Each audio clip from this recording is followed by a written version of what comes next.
오늘의 말씀은 욥기 42장 1절부터 17절까지 말씀입니다. 욥이 여호와께 대답하여 이르되 주께서는 못하실 일이 없사오며 무슨 계획이든지 못 이루실 것이 없는 줄 아오니 무지한 말로 이치를 가리는 자가 누구니이까. 나는 깨닫지도 못한 일을 말하였고 스스로 알 수도 없고 헤아리기도 어려운 일을 말하였나이다. 내가 말하겠사오니 주는 들으시고 내가 주께 묻겠사오니 주여 내게 알게 하옵소서. 내가 주께 대하여 귀로 듣기만 하였사오나 이제는 눈으로 주를 배움나이다. 그러므로 내가 스스로 거두어 드리고 티끌과 제 가운데에서 회개하나이다. 여호와께서 욥에게 이 말씀을 하신 후에 여호와께서 대만 사람 엘리바스에게 이르시되 내가 너와 내 두 친구에게 노하나니 이는 너희가 나를 가리켜 말한 것이 내 종 욥의 말같이 옳지 못함이니라. 그런즉 너희는 수소 7과 숫양 7을 가지고 내 종 욥에게 가서 너희를 위하여 번제를 드리라. 내 종 욥이 너희를 위하여 기도할 것인즉 내가 그를 기쁘게 받으리니 너희가 우매한 만큼 너희에게 갚지 아니하리라. 이는 너희가 나를 가리켜 말한 것이 내 종 욥의 말같이 옳지 못함이라. 이에 대만 사람 엘리바스와 수아 사람 빌닷과 나아마 사람 소발이 가서 여호와께서 자기들에게 명령하신 대로 행하니라. 여호와께서 욥을 기쁘게 받으셨더라. 욥이 그의 친구들을 위하여 기도할 때 여호와께서 욥의 곤경을 돌이키시고 여호와께서 욥에게 이전 모든 소유보다 갑절이나 주신지라. 이에 그의 모든 형제와 자매와 이전에 알던 이들이 다 와서 그의 집에서 그와 함께 음식을 먹고 여호와께서 그에게 내리신 모든 재앙에 관하여 그를 위하여 슬퍼하며 위로하고 각각 캐슈타 하나씩과 금고리 하나씩을 주었더라. 여호와께서 욥의 말년에 욥에게 처음보다 더 복을 주시니 그가 양 14,000과 낙타 6,000과 소 1,000결이와 암나귀 1,000을 두었고 또 아들 7과 딸 3을 두었으며 그가 첫째 딸은 여미와라 이름하였고 둘째 딸은 그시아라 이름하였고 셋째 딸은 게렌 합북이라 이름하였으니 모든 땅에서 욥의 딸들처럼 아리따운 여자가 없었더라. 그들의 아버지가 그들에게 그들의 오라비들처럼 기업을 주었더라. 그 후에 욥이 140년을 살며 아들과 손자 4대를 보았고 욥이 늙어 나이가 차서 죽었더라. 네, 욥기 1장부터 42장까지 굉장히 긴 내용을 우리가 함께 살펴봤습니다. 자, 이쯤에서 이제 우리가 욥의 결론을 내려야겠죠. 욥의 결론을 사람들에 따라서 아주 다양하게 내립니다. 마치 뭐와 같냐면 우리가 어떤 소설이나 뭐 어떤 글을 읽을 때 그 뭐 영화나 드라마도 마찬가지죠.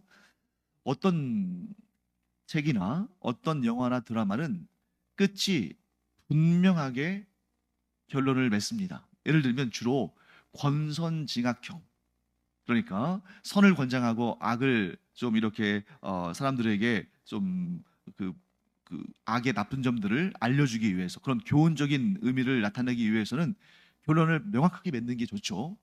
그런데 어떤 글이나 어떤 영화나 뭐 연극 같은 경우는 열린 결말일 때가 있습니다. 그래서 그 열린 결말로 마무리가 되어지면 사람들이 그 드라마나 영화나 연극이나 그 소설을 보면서 막 각양각색의 해석들을 내놓죠. 근데 어쩌면 욥이 성경 전체에서 그런 좀 열린 결말처럼 보일 수도 있습니다. 하지만 하나님께서 이 욥기를 통해서 우리에게 주시는 그 메시지를 우리는 너무 나만의 해석으로 내 마음대로 해석하면 안 되죠. 그렇기 때문에 우리가 성경을 연구하고 신학자들이 또 성경을 계속해서 연구하고 우리가 또 신학자들의 연구 결과를 보면서 잘못된 것은 또 잘못됐다고 얘기하고 그러면 또 그것을 수정하기도 하고 하는 그러한 작업들이 일어나는 것입니다. 자, 그런데 아마 이 욥기에 대해서 가장 많은 사람들이 오해하고 있는 것 중에 하나는 이걸 것 같아요. 특히 오늘 본문의 말씀에 이 욥이 회개하는 장면이 나오지 않습니까? 자, 6절 말씀 보시면 이런 내용 나옵니다. 그러므로 내가 스스로 거두어 드리고 티끌과 제 가운데에서 회개하나이다. 자, 무엇을 거두어 드렸는지 정확히 말하진 않지만 아무튼 욥이 자기의 입장을 거두어 드리고 티끌과 제 가운데에서 회개합니다. 이렇게 말합니다. 자, 이 부분 때문에 많은 사람들이 어떻게 해석하냐면 욥이 자신이 저지른 죄를 회개하고 또 자신의 잘못된 생각을 돌이키고 회개했기 때문에 하나님께서 그에게 그 말년에 복을 갑절이나 주셨다.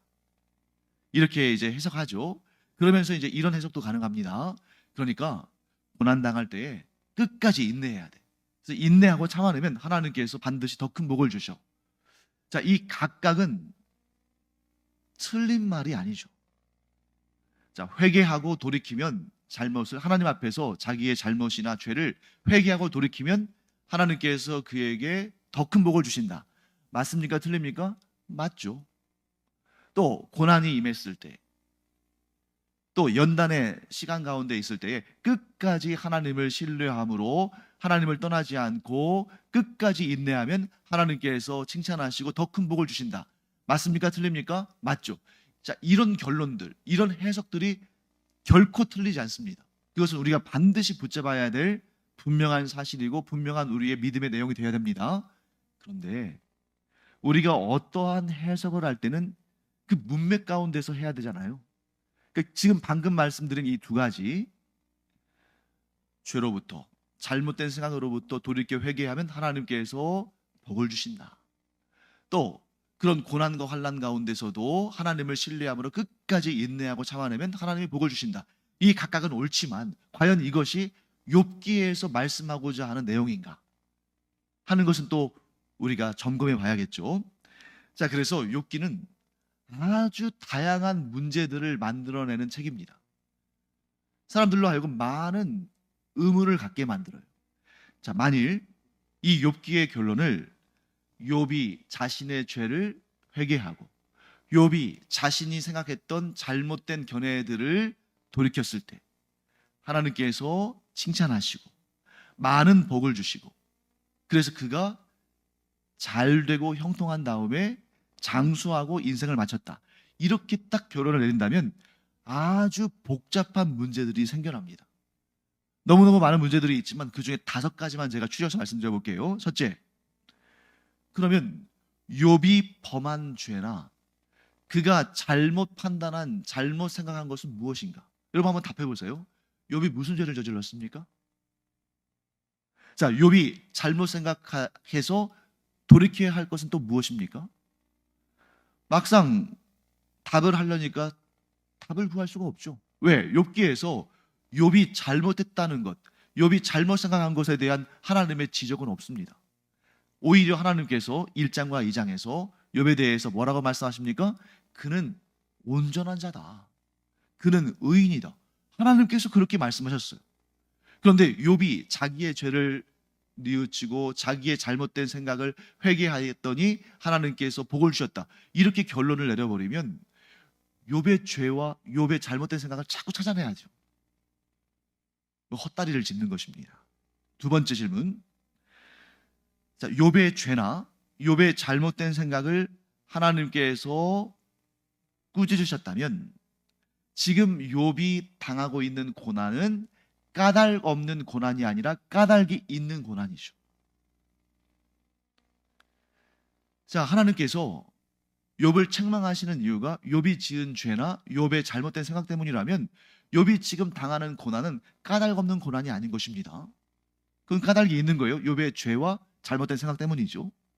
세 번째, 그러면 욥이 당하는 고난이 까닭이 있는 고난이라면, 즉 욥이 자신의 죄와 자신의 잘못된 생각 때문에 고난을 당하고 있다면 누구의 주장이 옳으냐면 욥의 친구들의 주장이 옳은 거예요. 욥의 친구들이 계속해서 반복적으로 욥에게 지금 쪼아대는 것이 무엇입니까? 욥아, 네가 죄가 있으니까 하나님께서 고난을 내리시는 거 아니냐.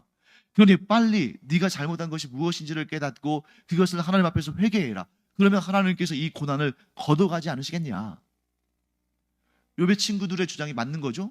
그런데 지금 오늘 본문의 말씀 우리가 읽었습니다만 하나님께서 욥의 친구들에게 그들의 잘못을 지적하시면서 너희들이 욥을 찾아가서 욥에게 사과하고 또 그에게 숫소 7마리, 숫양 7마리 가지고 가서 그로 하여금 너희를 위해서 기도하게 번제를 드리고 너희는 번제를 드리고 욥으로 하여금 너희를 위해서 기도하게 하라. 이렇게 말씀하셨잖아요. 그러면 상대적으로 욥과 그의 친구들 사이에 누가 더 의롭다는 것입니까? 욥이 더 의롭다는 거죠. 그렇기 때문에 욥의 고난이 까닭이 있는 고난, 즉 자신의 죄와 자신의 잘못된 생각 때문에 고난을 받는 것이라면 욥의 친구들의 주장이 옳은 것인데 하나님은 그렇지 않다고 말씀하셨어요. 네 번째 질문. 자, 원래는 욥이 하나님께 순종하고 하나님께 감사하고 하나님 앞에 흠없이 의롭게 살았는데 극심한 고난을 겪음으로 말미암아 하나님 앞에 항변하는 그렇게 반항적이고 교만한 그런 사람으로 변했다면 그러면 사탄이 옳은 것이 되는 거예요. 사탄이 하나님 앞에 뭐라고 도발했습니까? 하나님께서 욥이 온전한 자라고 말씀하시니까 그가 괜히 그러겠습니까? 하나님께서 복을 많이 주셔서 그렇게 하나님 잘 섬기는 거 아닙니까? 그런데 하나님께서 그 복을 걷어가시고 그에게 고난을 주시면 그가 하나님을 욕하고 떠나지 않겠습니까? 실제로 욥의 아내는 그렇게 했죠. 하지만 정작 고난을 당하는 욥은 하나님을 욕하고 저주하고 떠나지 않았습니다. 그런데 만일 욥이 지금 그 고난 때문에 원래는 좋았던 사람이 나쁘게 변했다거나 원래는 믿음이 있던 사람이 믿음이 없어졌다거나 그랬다면 그의 조건 때문에 그의 고난이라는 그런 상황 때문에 그렇게 변했다면 사탄이 옳은 거예요. 왜? 그가 하나님이 주시는 복을 잃어버리면 그가 하나님을 떠날 것이다 라고 주장했으니까요. 그러나 사탄이 옳을 수 있습니까? 하나님과 사탄의 대결에서 사탄이 하나님을 이길 수 있어요? 아니죠. 그렇기 때문에 욥은 자기의 환경, 그 고단한 상황 때문에 하나님을 욕하고 교만한 생각을 품은 그런 자는 아니라는 거죠. 마지막 5번째. 결국 그러면 하나님과 사탄의 대결에서 승자가 사탄이 되어버리는 것입니다. 욥의 죄와 욥의 잘못된 생각 때문에 하나님께서 고난을 주신 것도 아니고 욥이 그 고난 가운데에 하나님을 떠나고 하나님을 버린 것도 아니고, 즉 사탄은 어떻게 생각했냐면 욥에게 까닭이 있었기 때문에 하나님께서 그에게 복을 주시고 하나님께서 그에게 은혜를 베푸신 그 까닭이 있기 때문에 그가 하나님을 경외한 것인데 그 까닭을 없애버리면 욥이 하나님을 욕하고 떠날 것이다 라고 했는데 욥은 그렇지 않았다는 거죠. 그렇기 때문에 여러분, 욥의 죄 때문에 하나님이 고난을 내리시고 욥이 하나님께 반항하고 하나님께 항변한 그게 돌이켰기 때문에 하나님께서 그에게 복을 주셨다, 이렇게 해석하는 것은 욥기의 진정한 해석은 아니라고 볼 수 있습니다. 자, 그러면 먼저 제가 결론을 내리겠습니다. 욥은 의로운 사람입니까? 불의한 사람입니까? 여기에서부터 이제 여러분들이 혼동되는 거예요. 욥은 분명히 욥기에 의로운 사람이라고 돼 있죠. 하지만 욥은 불의한 사람입니다. 그러면 지금까지 제가 욥의 죄 때문에, 욥의 잘못된 생각 때문에 하나님께서 고난을 주신 것이 아니다 그랬는데 여기서 불의한 사람이다 그러면 또 혼동되겠죠. 그 개념을 잘 알아야 됩니다. 욥은 절대적인 관점에서는 불의한 사람입니다. 왜? 이 땅에 아담과 하와의 원죄 이후에 죄 없는 자는 없거든요. 반면에 사람들 사이에서의 상대적인 관점에서는 의로운 자입니다. 왜요? 지금 여기에서도 하나님께서 뭐라고 말씀하십니까? 욥과 그의 친구들을 비교하시면서 욥이 더 의로웠다, 너희들은 욥보다 불의하다 라고 말씀하시잖아요. 여기에서 욥기의 핵심이 드러납니다. 어떤 사람도 하나님 앞에서 자기가 의롭다고 말할 수 있다 없다? 없다. 그렇기 때문에 욥기 마지막 장인 42장에서 욥이 회개한 것은 자기가 죄를 지어서 하나님께서 고난을 주셨기 때문에 그 죄를 회개한 것이 아니라 자기가 하나님 앞에 옳다고, 즉 완전하고 완벽한 의인이라고 말할 수 없음을 드러내는 거예요. 그러니까 여러분과 제가 아무리 좋은 일을 많이 해도 우리는 여전히 하나님 앞에 회개할 일이 있는 사람들입니다. 왜? 우리 가운데 죄가 있으니까. 우리에게 죄성이 있으니까. 우리가 완벽한 사람이 아니니까. 하지만 우리는 하나님을 믿는 사람으로서 하나님의 말씀에 순종하면서 상대적으로 의로운 삶을 살아가며 성화되어 가는 과정 가운데 있는 사람들입니다. 그렇기 때문에 믿는 사람들이 안 믿는 사람들보다 더 바르고 선하고 의롭게 살아야죠. 내가 하나님 앞에서 아무리 열심히 노력하고 아무리 발버둥을 쳐도 죄인일 뿐이고 하나님 앞에 온전한 의인이 될 수 없기 때문에 그냥 내 삶을 방치하고 어차피 버린 몸 하면서 막 살고 그래서는 안 되는 거잖아요. 우리는 완벽한 의인은 아니지만 점점 성화되어 가는 사람이 되어야 됩니다. 그렇기 때문에 본문의 말씀에 하나님께서 욥을 그의 친구들보다 의롭다고 평가하셨죠. 이 두 가지를 우리가 혼동해서는 안 돼요. 우리는 아무리 발버둥 쳐도 하나님 앞에 온전한 의인일 수 없다. 그렇기 때문에 욥은 하나님 앞에 자신을 낮추고 있습니다.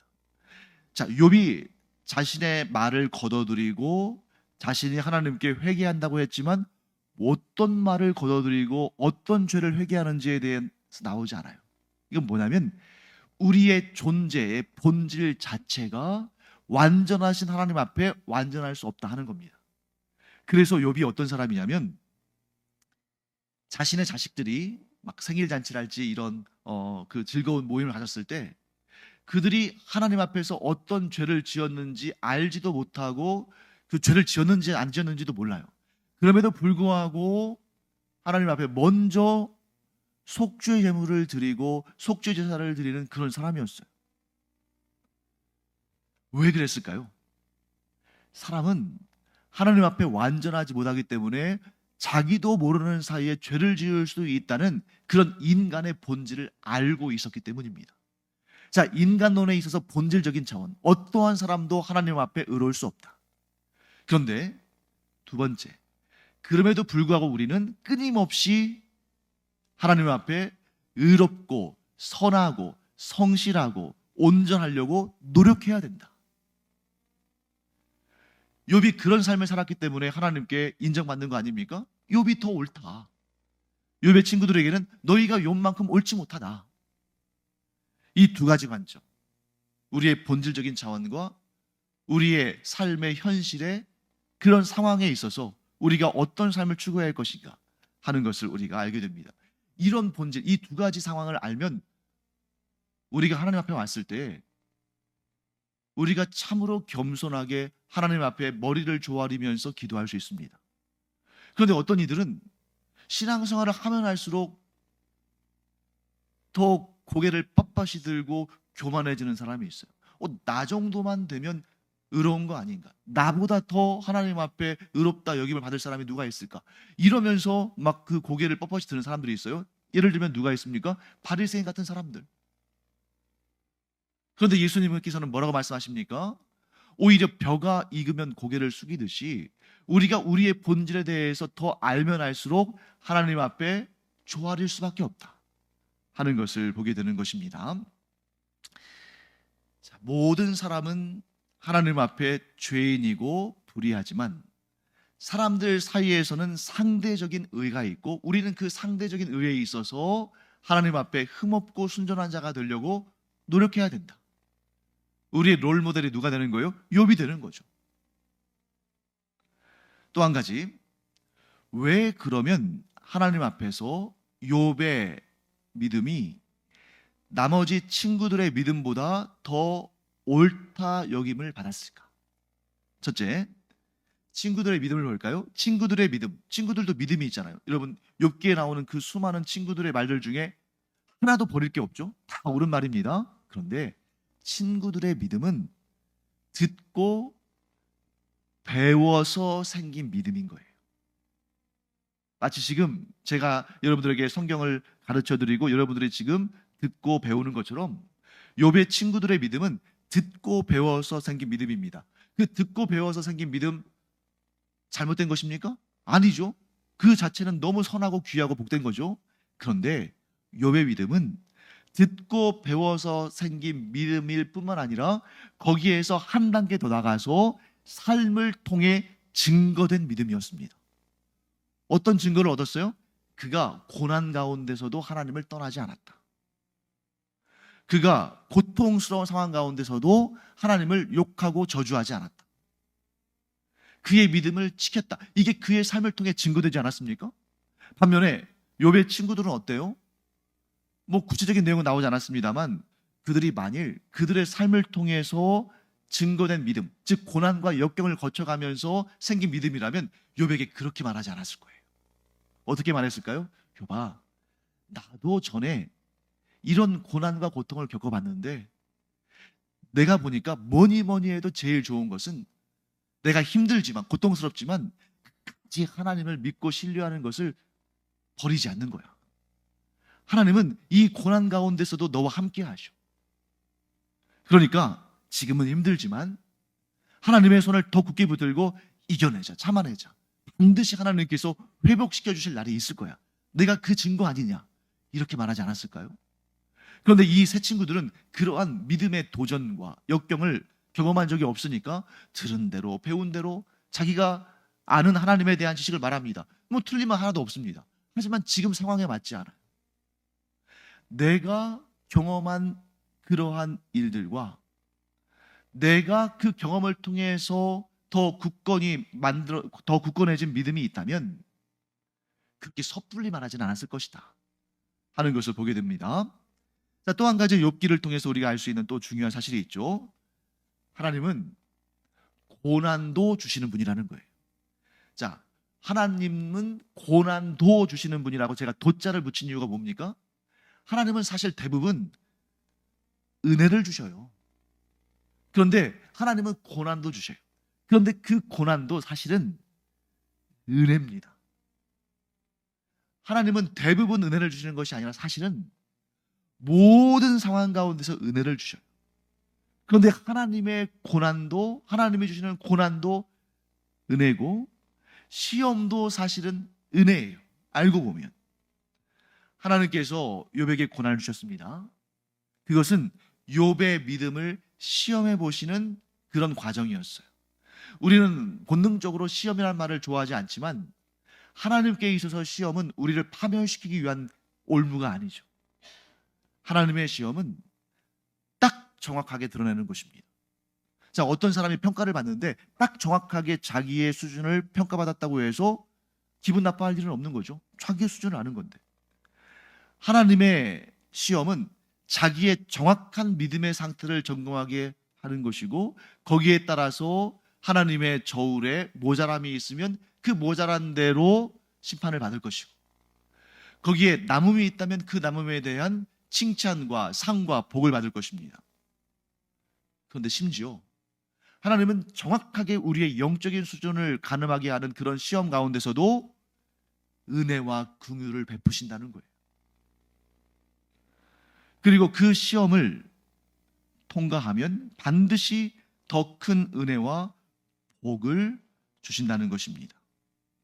그런데 하나님의 시험을 통과하지 못한 자, 즉 그 믿음을 점검하는 과정 가운데에 믿음을 버리고 하나님을 떠난 자, 그가 나중에 하나님의 심판을 받을 때 그는 하나님 앞에 억울함을 토로할 수 없습니다.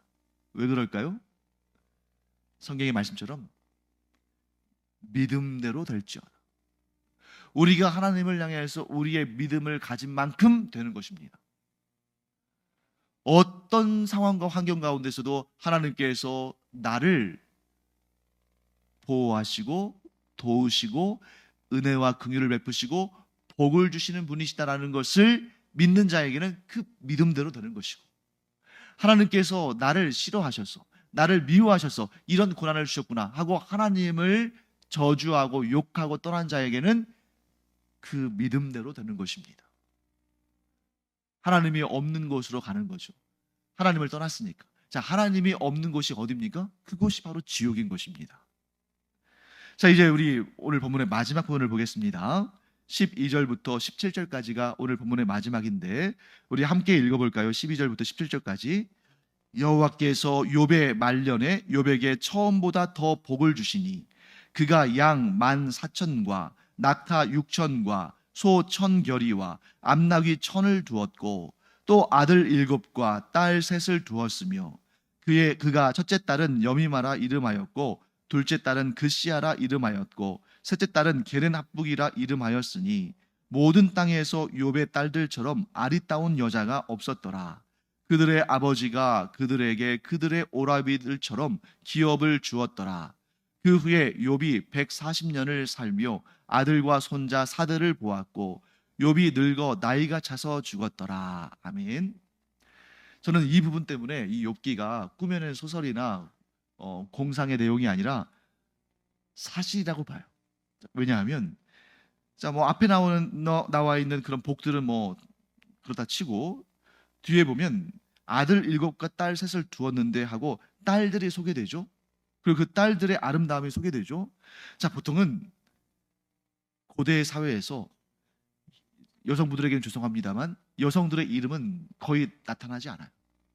또 여성들에게 상속한다는 내용은 거의 없습니다. 그게 역사적 사실이 아닌 이상 이런 내용 다루잖아요. 왜? 그 당시 사람들에게 비난받으니까. 자, 그 다음에 모든 땅에서 욥의 딸들처럼 아리따운 여자가 없었다고 돼 있잖아요. 그러면 이게 만약에 지어낸 소설 같은 책이라면 이 뒤에 이제 이 아름다운 여인들을 등장인물로 한 이야기가 길게 나와야 돼요. 이렇게 말을 꺼내놓고 이상한 말을 꺼내놓고 그 당시에는 여성들에 대한 이런 기록들이 별로 없는데 이런 특이한 일을 꺼내놓고 딱 거기서 딱 끊어버린다? 그러면 이 말을 굳이 할 필요가 없는 거잖아요. 새로운 소설이 나와야죠. 마치 그리스 로마 신화가 꼬리에서 꼬리를 물듯이 계속 나오는 것처럼. 근데 여기서 딱 사실만 얘기한 겁니다. 왜? 역사적으로 그랬으니까. 자, 그 다음에 욥이 받은 복들을 볼까요? 그 말년에 갑절, 즉 2배의 복을 받았습니다. 욥기 1장을 보면 욥의 소유가 양이 7,000마리였어요. 그런데 14,000마리가 됐습니다. 욥에게 낙타가 3,000마리 있었는데 6,000마리가 됐어요. 소가 500결이는 2마리가 한 결이거든요. 1,000마리였는데 1,000결이 2,000마리가 됐어요. 암나귀가 500마리였는데 1,000마리가 됐습니다. 그것도 놀라운 사실은 뭡니까? 이 모든 것들이 다 사라졌다가 이전보다 2배가 된 겁니다. 여기에서 우리가 정말로 주의해야 할 마지막 난관이 있습니다. 욥이 자기의 죄에서 돌이켜서 혹은 자기의 잘못된 생각을 고치고 회개해서 하나님께서 큰 복을 주신 것이 아니라는 거예요. 그렇게 결론 지으면 아까 우리가 내내 지금 욥기에 대해서 정리한 내용을 다 뒤집는 겁니다. 자, 욥이 그 말년에 2배나 되는 복을 받은 것이 그가 죄로부터 돌이키고 잘못된 생각을 교정하고 회개했기 때문이 아니다. 욥기 1장에 동방에서 제일 가는 부자로 그 많은 재물을 소유한 것도 하나님의 은혜였다. 그에게 특별한 능력이 있어서가 아니라 하나님의 은혜로 그걸 누린 것입니다. 그리고 둘째, 욥이 고난 가운데, 즉 그 모든 소유를 잃어버리고 자기 몸에 심각한 질병을 가지고 그렇게 고난 중에 있었을 때에도 하나님의 은혜는 욥을 떠난 적이 없다. 그리고 이제 말년에 처음보다 2배나 되는 재물을 소유하게 된 것도 그것도 하나님의 은혜다. 그렇기 때문에 욥기가 말하는 것은 뭐냐면 사람이 소유하는 것도, 사람이 형통하거나 고난 가운데 있거나 그런 어떤 상황에 처하는 것도, 사람이 무엇인가를 경험하는 것도 모든 것이 하나님의 은혜 가운데 있는 것이지 이런 상황과 환경 때문에 하나님의 은혜가 있다 없다, 하나님의 은혜가 찾아왔다 떠났다 이렇게 결론 지을 수 없다는 것입니다. 그래서 욥기의 결론을 딱 내리겠습니다. 우리의 상황과 연결해서 보겠습니다. 내가 죄인일 때 하나님께서 나를 사랑하시고 나를 택하시고 나를 구원하신 것처럼, 내가 한 일이 없고 나의 공로가 없음에도 하나님께서 나에게 은혜와 복을 베푸신 것처럼, 하나님께서 나를 버리신 것처럼 여겨질 때에도, 하나님께서 내게 주신 것들이 복이 아니라 고난과 고통과 괴로움인 것처럼 보일 때에도, 그런 고통스러운 시간과 역경의 과정을 거치면서도 하나님을 향한 우리의 믿음과 충성은 변함이 없어야 한다. 이것이 바로 욥기의 주제입니다. 우리가 까닭 없이 하나님의 은혜를 얻었는데 까닭 없는 고난을 당한다 할지라도 하나님의 은혜를 의심해서는 안 된다는 것입니다. 내가 상황에 따라서 이랬다 저랬다 하는 신앙을 가져서는 안 된다는 것이죠. 하나님은 우리가 하나님 앞에 의로울 때에도, 하나님 앞에서 의롭지 않고 죄를 범할 때에도, 만약 우리가 죄를 범하면 바로 그 순간 번개를 내리셔서 우리를 치시고 그러셨다면 이 가운데 우리 예배드리고 있는 사람 누가 남아있을 수 있겠습니까? 바로 죽었겠죠. 그런데 하나님은 우리가 하나님 앞에 부족할 때에도, 또 우리가 하나님 앞에 참 칭찬받을 만한 때에도 그 은혜와 긍휼을 버리지 않으신다는 거예요. 욥이 초년의 부자일 때에도, 형통할 때에도, 또 그 인생의 중간에 고난 가운데 있었을 때에도, 그의 말년에 이전보다 더 부유해졌을 때에도 하나님의 은혜와 긍휼은 욥을 떠난 적이 없고 항상 그대로였습니다. 그렇기 때문에 우리가 인생을 살아가면서 우리 그런 얘기 하잖아요. 내 전성기가 언젠다. 내가 전성기의 삶을 살았을 때에도, 또 내 인생 가운데 가장 기억하고 싶지 않은 그렇게 고통스럽고 괴로운 그런 시간을 지날 때에도, 또 말년에 내 인생을 이제 어느 정도 마무리하고 정리할 그때에도 하나님의 사랑과 은혜는 나를 떠나지 않았으므로 하나님을 향한 나의 믿음과 나의 충성과 나의 순종도 변함없어야 한다는 것입니다. 그러므로 여러분, 이 욥기를 통해서 우리는 무엇을 깨닫습니까? 하나님께서 나에게 까닭 없이, 이유 없이 은혜를 주신 것처럼 나도 아무런 이유 없이, 까닭 없이 하나님께 여전히 믿음을 지키고 충성을 다하리라.